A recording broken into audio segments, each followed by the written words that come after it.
Thank you very much. Let's give Scott a tremendous round of applause for a great job he just did. Give Scott a round of applause, if you please. How many have major goals you'd like to achieve? Raise your hands, please. Major goals you'd like to achieve. Fantastic. Shake someone's hand on your right and left. Look them in the eyes and say, you have something special. You have greatness within you. Do that right now, please.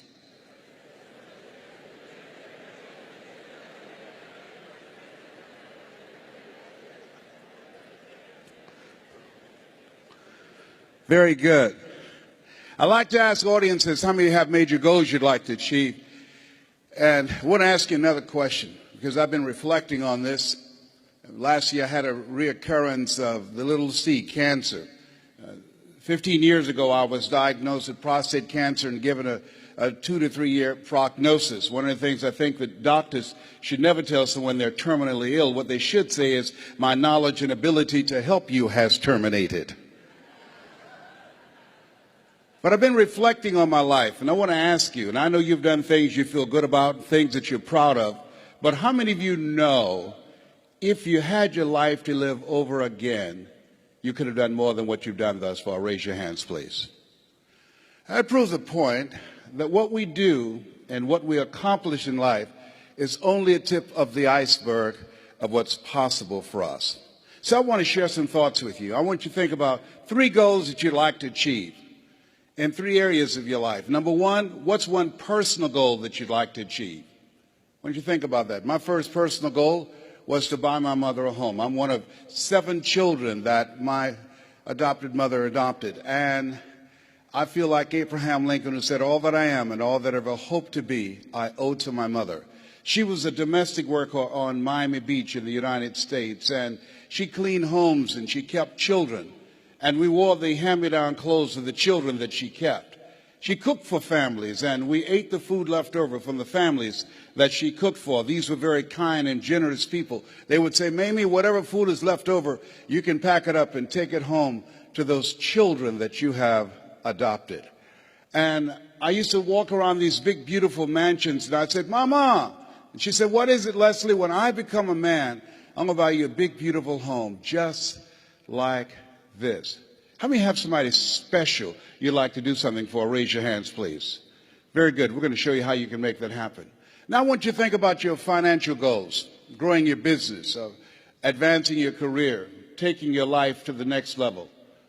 I want you to think about the goals that you've set for yourself, why you've invested in yourself and being here.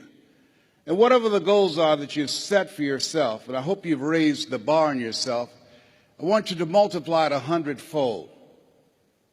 I found that most people fail in life not because they aim too high and miss.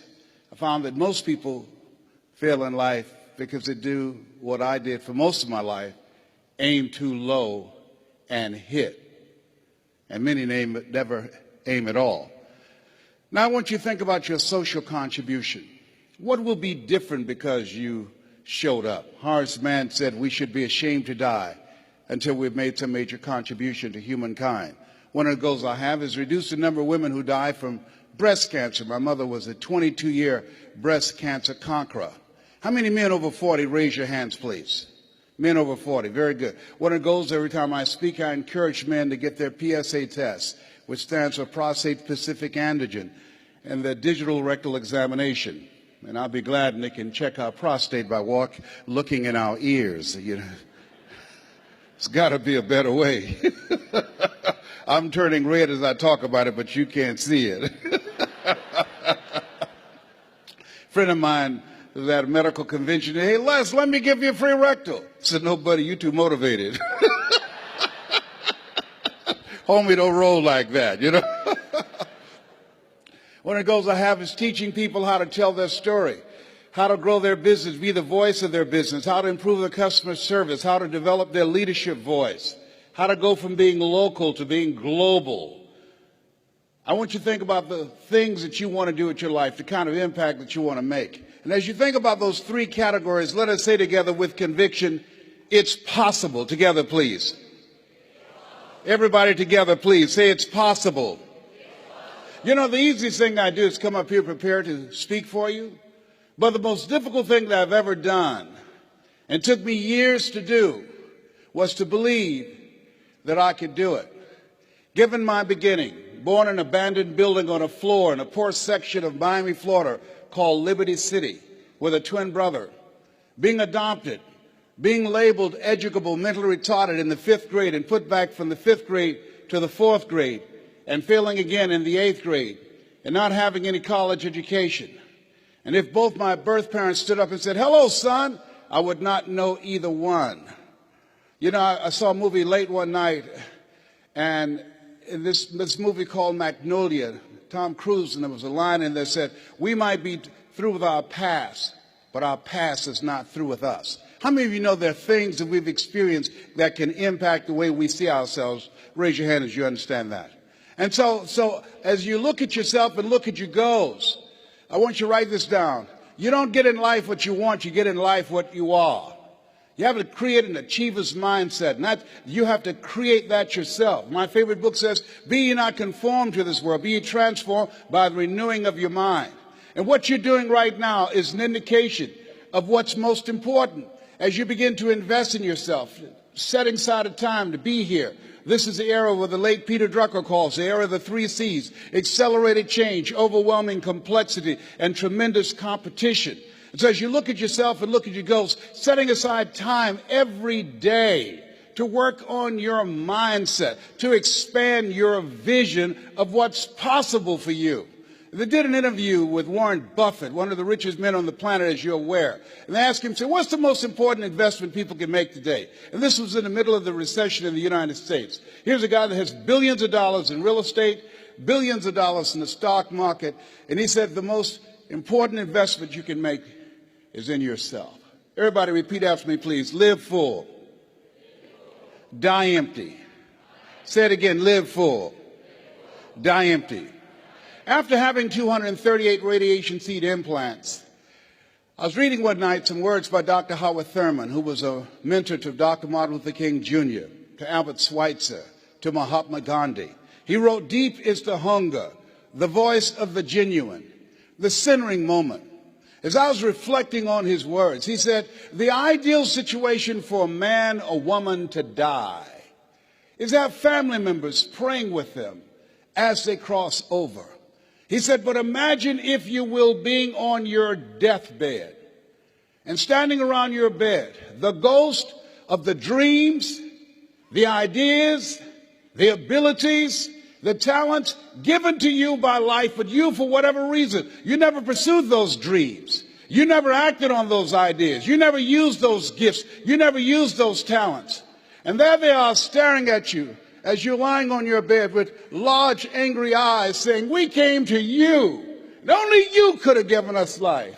And now we must die with you forever. And the question is, if you died today, what dreams, what talents, what abilities, what gifts, what ideas would die with you? One minister out of Bahamas said, the wealthiest place on the planet, it's not in the Far East where there's oil in the ground. It's not in South Africa where there are diamond mines. He said, the wealthiest place on the planet is the cemetery. There you see potential never realized. There you find books never written. There you find ideas never acted on. Maybe that's why Henry David Thoreau said, oh God, to reach the point of death, only to realize that you've never lived. Only to realize that you've never scraped the surface of your potential. Let us say again, live full, die empty. And so as you think about your goals and dreams, I'm suggesting that you set aside time every day, if you're not doing it already, reading 10 to 15 pages of something positive every day, listening to audio programs, investing in yourself to expand your mind for what it's possible, to develop a spirit of optimism. And then the next thing is, let us say together, it's necessary. You see, not only is it possible that you can live your dream and that you have to sell yourself on that every day. There's an African proverb that says, if there's no enemy within, the enemy outside can do us no harm.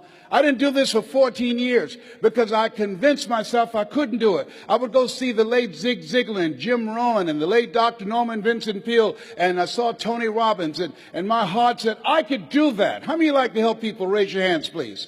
I said, I can do that.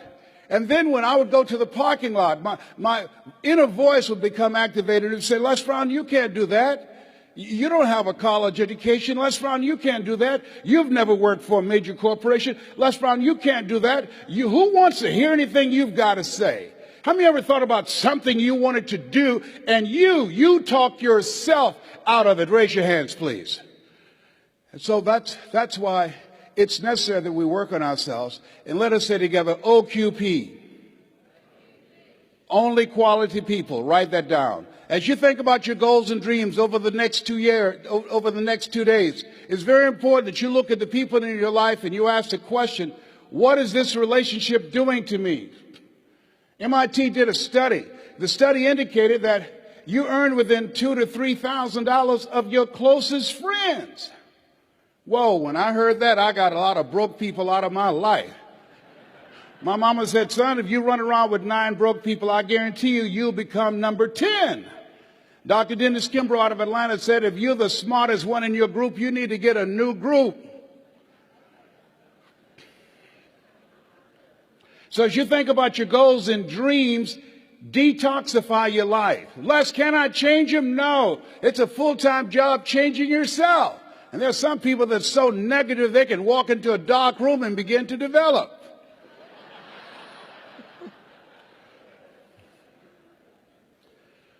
And so it's very important that you look at the people that's in your circle and begin to understand, are you growing mentally and emotionally and spiritually and professionally? Are they an asset to you or a liability to you? The other thing is, as you look at your goals and look at your dreams, let us repeat this, please. Make your move before you're ready. Yeah, write that down. See, I said, well, I don't have a college education.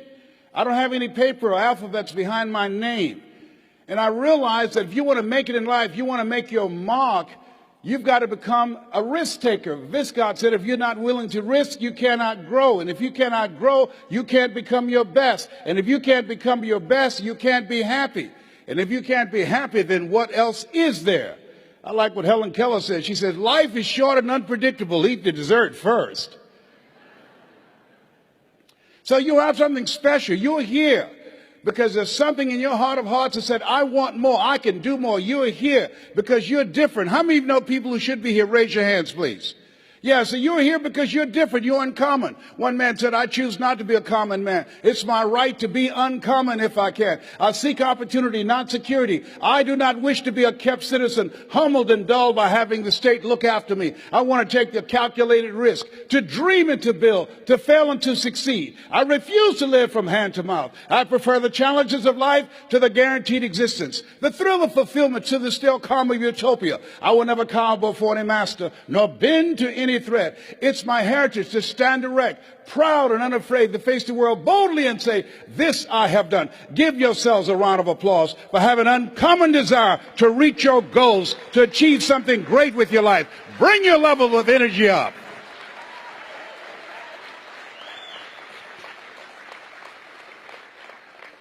So as you look at yourself, not only must we begin to upgrade our relationships, but the other thing is, as you look at your goals and look at your dreams, write this down. You will fail your way to success. See, 85% of people allow their fear of failure to outweigh their desire to succeed. You're going to make some mistakes, and it's okay. Anything that's worth doing is worth doing badly. It's worth doing right if you know how to do it, but if you don't know how to do it, it's worth doing badly until you get it right. You have to be willing to experiment with life. I've done a variety of things and I had absolutely no idea I had the ability to do those things. Here's what I can say about you, and I don't even know you. You've got greatness within you, but you will not discover your greatness in your comfort zone. You've got to be willing to get outside of your comfort zone, because in order to do something you've never done, you've got to become someone you've never been. And most people, they go to their graves with their greatness still in them. Maybe that's why one woman said in a moment of anguish, what if you live your whole life only to discover that it was wrong? Here's something else as you think about your goals and dreams. What's your why? Why do you want to do it? What drives you? This is my mother.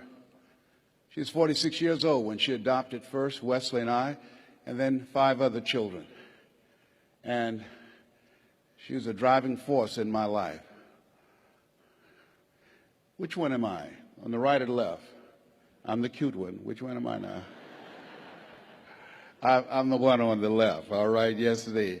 And as you think about your goals and dreams, think about somebody that you love, that inspired you, someone that you love, that you admire. And I think about my background, and this is Wesley and I eating sugar cane. You see, we were not born with a silver spoon in our mouths. Do y'all eat sugar cane here in Australia? Anybody ever had sugar cane? Most of you have not. Just 2 people here. Yeah, it's sweet. It's interesting. You know, we were born in the area of Florida where you eat sugar cane. Donald Trump, father gave him $200 million to become successful. How many of you know if I give you $200 million, you got a good shot at becoming successful? Raise your hands, please. My mama gave us 2 pieces of sugar cane, and we had an advantage. The room always get quiet when I say that. Donald Trump was born with a silver spoon in his mouth. If you had a choice between eating a silver spoon and eating sugar cane, which one would you eat? Sugar cane? I told you we had an advantage. That's what I'm talking about. And then I met someone who changed my life. See, what we do and what we accomplish in life is a result of the story we believe about ourselves. And I met this friend. I was a disc jockey at the time. And he said, Les Brown, you're more than a disc jockey. Les Brown, you're more than a paycheck. Les Brown, you can do more. How many of you had somebody see something in you didn't see in yourself? Raise your hands, please. And I couldn't see it at the time. But he continued to talk to me. Faith comes by hearing and hearing and hearing. And eventually I became an entrepreneur. I began to book concerts, and not just doing a radio show, but I invited entertainers to come to town. And these little guys came in 1973. There I am standing in the back. That's Michael Jackson there at 10 years of age in 1973. I didn't know who they were going to become. They didn't know who I was going to become. The hand that you shook in the audience, you have no idea whose hand you just shook. You don't know who they are. Eye has not seen, ear has not heard, nor has entered the heart of mankind what God has in store for that person whose hand you just shook. That person, they have greatness within them, and you have greatness within you. And to prove it, you were chosen 1 out of 400 million sperm. There's something in you. And God said, I want you, I want you, I want you, I want you. There's something you have that the world needs now. If you don't give it to us, we will all be deprived. And so as you think about your goals and dreams, how many of you like to make a difference in your community? Raise your hands, please. You have the ability to do that. I ran for the Ohio legislature. Had no idea I had the ability to do that. Passed 14 bills my first term. You have greatness within you. You can make more impact than you can ever begin to imagine when you're willing to challenge yourself. Let us say together, leap. Everybody together say leap. And grow your wings on the way down. Yeah, see, one of the things about life, you're going to get hurt. You're going to make some mistakes. You're going to fail your way to success. But you got to be willing to experiment. You got to be willing to push yourself. You got to be willing to challenge yourself by putting yourself in a perpetual state of discomfort. And so, but things happen in life. When you have goals and dreams, things happen. I had no idea. Midway of my third term, my mother became ill. She was diagnosed with breast cancer. And my brothers and sisters called me and said they're going to put her in a nursing home. And I said, no. They said, we thought you would say that. We've interviewed the best nursing homes in Dade County. I said no. So I had a problem. How can one woman raise 7 children who couldn't take care of themselves, but 7 grown people couldn't take care of one woman? I had a problem with that. And I said, no.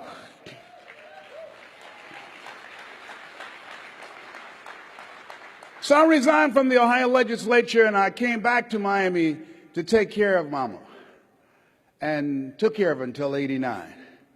And there are things, as you have your goals, things are going to happen to you that you can't anticipate. Some of you are in the eye of the storm now. Things are going to happen. And don't say, well, why does this have to happen to me? Why not you? Who would you suggest? You want to give us some names or email addresses? That's really what I said the second time I got cancer. They had told me the cancer had metastasized to 7 areas of my body. I started laughing. He said, why are you laughing? Are you in denial?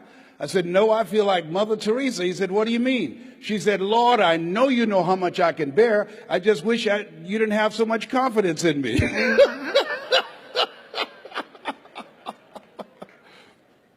There's times in your life when things are going to happen that you've got to begin to put your dream on hold. And you might have to reinvent yourself. How many have already gone through that? Raise your hands, please. It's called life. And don't tell everybody about it. 80% don't care, and 20% glad as you. You have to suck it up and handle it. That's what it's called being in business, being an entrepreneur, being a risk taker, walking by faith and not by sight. Stuff happens to you. And so I had to go in a new direction.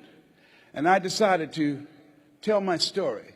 How many of you got a story? Raise your hands, please. How many of you have gone through some things in life that you can teach some other people? Raise your hands, please. How many of you, like me, had periods in your life when you were temporarily insane? Raise your hands. See, there's some people, one of the goals I have in training, 100,000 voices of hope outside of politics and outside of religion, both of which I believe unwittingly polarize and divide people, and teach people how to deliver a message of hope and give people methods and techniques that will help them to change their lives and begin to move their lives to another level. You have something special. You have greatness within you. That story that you have can impact people's lives. Mike Williams talked to me, and it changed my life. It began to expand my vision. How many of you have a college education? Raise your hands, please. Very good. Over 90%. How many ever give a lecture at Harvard University? Raise your hands, please. No hands up. That's in your future. Shake somebody's hand on your right and left and say, that's in my future. That's in my future. Everybody point at me right now. Point at me right now. Point at me lovingly right now. Say, Les Brown. Everybody together say, Les Brown. If you can do it, I can do it. And this time when you say, I can do it, say it with conviction. Point at me again. Les Brown. If you can do it, I can do it. Shake someone's hand on your right and left and say, I'm ready to play a bigger game. Do that right now. Say, I'm ready to play a bigger game. Absolutely. Yes.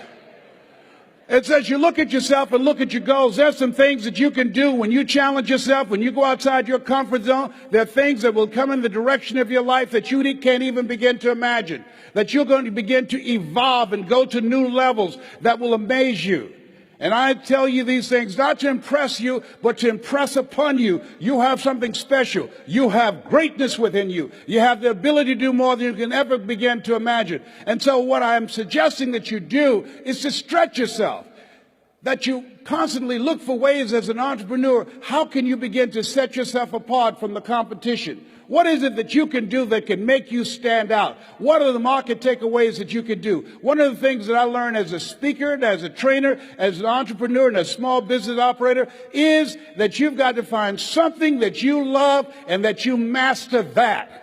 Henry David Thoreau said, do not go where the path may lead, but go where there's no path and leave a trail. As you look at yourself as a business operator, as you look at yourself as an entrepreneur, as you look at yourself as a person that want to make a mark with your life, that want to leave a legacy, you've got to be hungry. Let us say together, I'm hungry to do more. I'm hungry to stretch myself.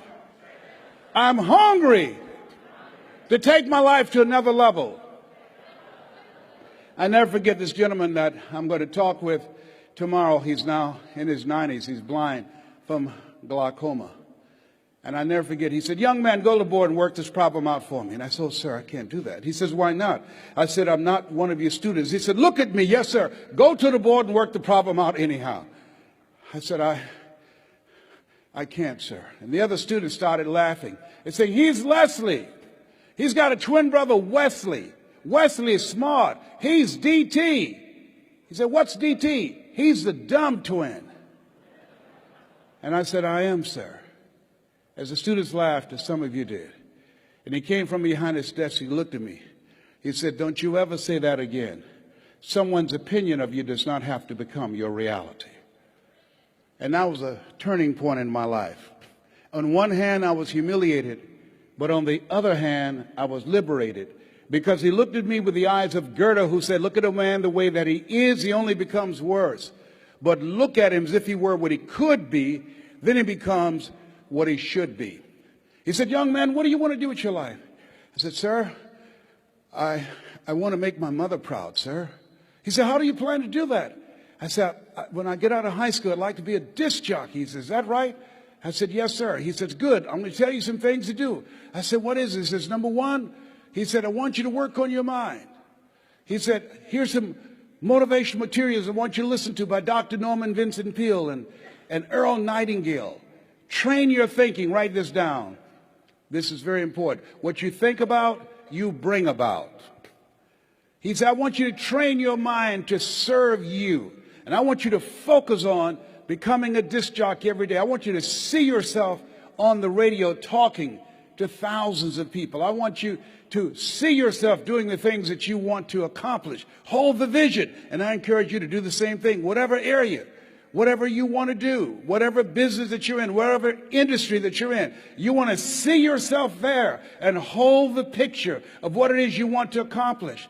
And I said, sir, I want to be a disc jockey, but I don't have a job yet. And then he quoted Whitney Young. He said, young man, it's better to be prepared for an opportunity and not have one than to have an opportunity and not be prepared. He said, you got to be hungry. I said, I am hungry, sir. He said, good. Here are my car keys. At 12 noon, I want you to go in my car and turn on the radio and listen to Paul Harvey. Who is Paul Harvey, sir? He's the world's greatest communicator. He said, whatever you want to do, you want to find people who master that, because success leaves clues. And that's the same thing I'm suggesting to you. Whatever area that you want to go in it's finances, in business, insurance industry, whatever area that you're interested in, find the people who are mastering that and follow their example. He said, and let me share something else. I said, yes, sir. He said, watch your relationships. They're nourishing relationships and they're toxic relationships. Nourishing relationships, they bring the best out of you. They inspire you. Toxic relationships, they drain you. I said, I will, sir. I do exactly what you're telling me to do, sir. And then he said, Mr. Brown, yes, sir. I've given you everything I can give you. You've got to go out into the marketplace and face the music. I said, thank you, sir. I went to apply for a job on Miami Beach. Milton Butterball Smith was the program director. Hello, Mr. Butterball. How are you, sir? My name is Les Brown, sir. I like to be a disc jockey. Young man, you have any journalism in your background? No, sir, I don't. You have experience in broadcasting? No, sir, but I visualize myself being on the air every day, sir. I practice. All I want is a shot. Just give me a shot. He says, no, we don't have any job for you. How many have ever been rejected? Raise your hands, please. I was devastated with rejection. I went back and I said, hey, Mr. Washington, they said no. He said, don't take it personally. Most people are so negative, they have to say no 7 times before they say yes. He said, you got to be hungry. Go back again. I said, yes, sir. Hello, Mr. Butterball. How are you, sir? My name is Les Brown, sir. I like to be a disc jockey. Young man, weren't you here yesterday? Yes, sir. Didn't I tell you no yesterday? Yes, sir. Then why are you back today? Well, sir, I didn't know whether or not somebody was laid off or somebody was fired, sir. Nobody was laid off or fired. Now get on out of here. I came back the next day. Hello, Mr. Butterball. How are you, sir? My name is Les Brown, sir. I like to be a disc jockey. I know what your name is. Weren't you here the last 2 days? Yes, sir. Didn't I tell you no the last 2 days? Yes, sir. Then why are you back today? Well, sir, I didn't know whether or not someone got sick or someone died, sir. No one got sick or died. No one was laid off or fired. Now, don't you come back here again. I came back the next day, talking loud, looking happy, like I was singing for the first time. I said, hello, Mr. Butterfall. How are you? He looked at me with rage. He says, go get me some coffee. I said, yes, sir.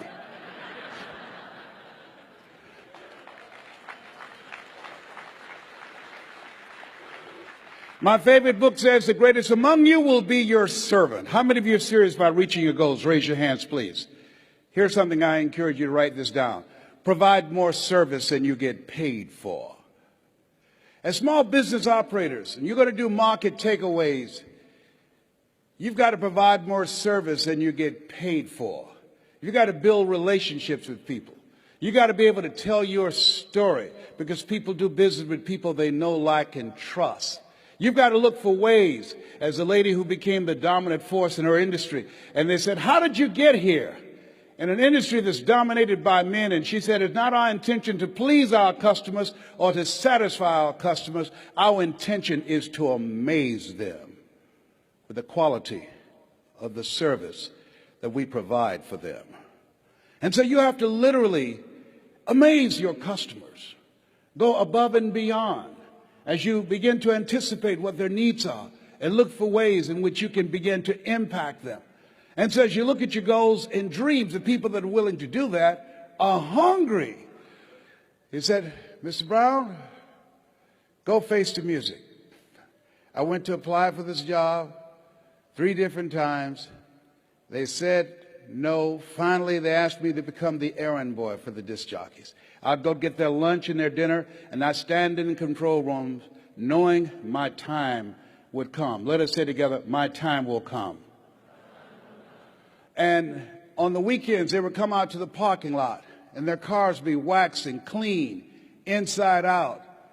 They said, hey, who did this? Write this down. Give before you ask. Give before you ask. I was just trying to get my foot in the door. I wanted to establish a reputation of being a go-to person, a person of resourcefulness, a person that's relentless and unstoppable, a person that can get things done. I said, I did, sir. How much you charge? Nothing, sir. I just wanted to help out. I was building relationships. People do business with people they know, like, and trust. Look here. Donna Ross and the Supremes are coming to town. The Four Tops and the Temptations. Here are my car keys. Pick them up and take them to the Fontainebleau Hotel on Miami Beach. It'll be my pleasure to serve you, sir. I was driving these entertainers in the disc jockeys' big long Cadillacs. I didn't have any driver's license, but I was driving like I had some. Then one day, it was a Saturday afternoon, a disc jockey by the name of Rockin' Roger was drinking while he was on the air. Rockin' Roger got so drunk, he could not complete the show. He began to stutter his words. He was about to fall off the chair. It was a Saturday afternoon, and I was the only one there looking at him through the control room window, walking back and forth, young, ready, and hungry. I was saying, drink, rock, drink. Drink, rock. I'd have gone get him some more if he'd asked me to. Then pretty soon the phone rang. It was the general manager and answered the phone. I said, hello? He said, young boy, this is Mr. Klein. I said, I know. He said, Rock can't finish his program. I said, I know. He said, would you call one of the other DJs in? I said, yes, sir. I hung the phone up. I said, now he must think I'm crazy. I called my mama and my girlfriend, Cassandra. I said, y'all come out on the front porch and turn on the radio. I'm about to come on the air.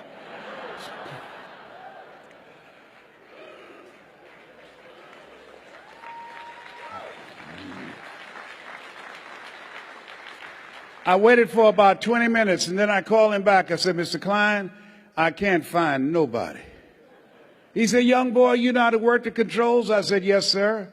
He said, go in there and segue the records, but don't you say nothing here. I said, yes, sir.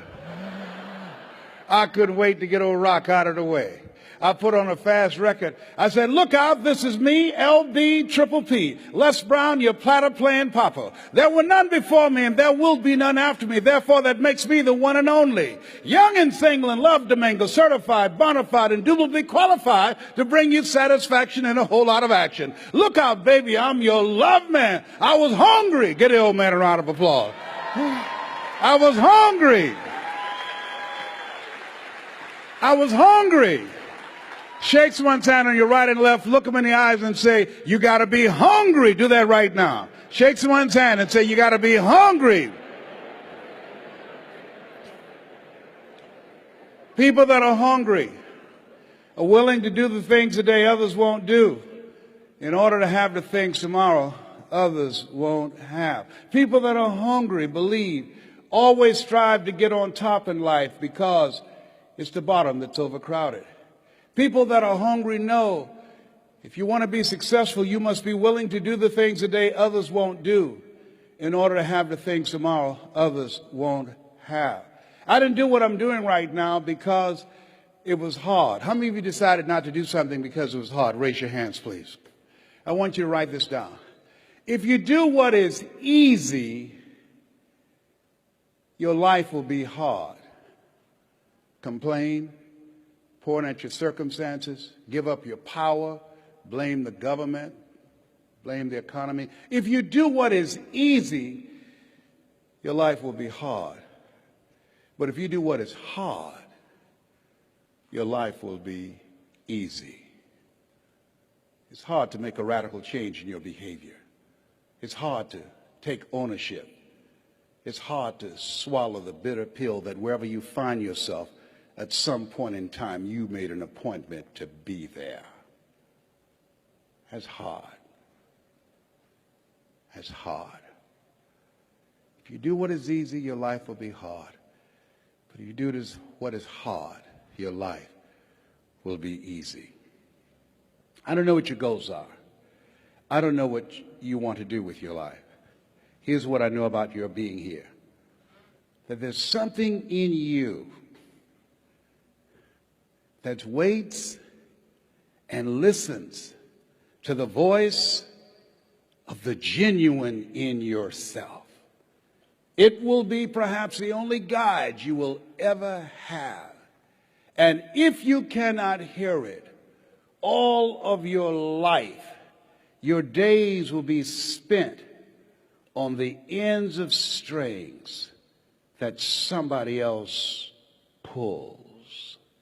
And I submit to you, the reason that you're here is that in your heart of hearts, you've said, I'm going to pull my own strings. I say to you, the reason that you're here is something about you that says, I'm going to control my own destiny. There's something about you that when you pointed your fingers at your circumstances, you realize you had three pointing at yourself. So I want to dedicate something to you that my mother loved to hear me say. Mama was a 22-year breast cancer conqueror. I want to dedicate this to you, to the achiever in you, to the greatness in you, to the unexpressed gifts, talents, and abilities that you have in you that's hungry to get out. And it says simply this. Leslie, yes, ma'am, Mama. Say that thing for me, boy, that it makes me feel good. It says simply this. If you want a thing bad enough to go out and fight for it, to work day and night for it, to give up your time, your peace, and your sleep for it, if all that your dream and scheme is about it, and life seems useless and worthless without it, and if you gladly sweat for it and fret for it and plan for it, and lose all your terror of the opposition for it, and if you simply go after that thing that you want with all of your capacity, strength and sagacity, faith, hope, and confidence, and stern pertinacity, if neither cold poverty, famish or gulf, sickness or pain of body and brain can keep you away from the thing that you want, if dogged and grim you besiege and beset it with the help of